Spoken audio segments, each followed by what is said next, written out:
Hello everyone and welcome back to another video from Wake&Tech. In this video, I'm going to show you how to change your password on your Target account. So let's get started right away. First of all, open up your web browser and then in the address bar type in target.com and press enter. You will then be taken into the official Target website. If you haven't logged into your account already, click on the sign in button at the top right corner and proceed forward with your credentials. Once you are logged in, if you wish to change your password, click on your user ID at the top right corner and then click on account. Now from the account page, scroll a little bit down and then click on settings. Within the settings page, click on sign in and security. And now you can click on the edit button alongside your current password in order to change it.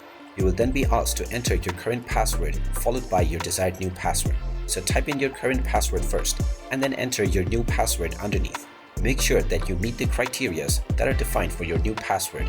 And after entering your desired new password, click on the save button. If you have set up two-factor authentication, then you might be asked to authenticate your password change.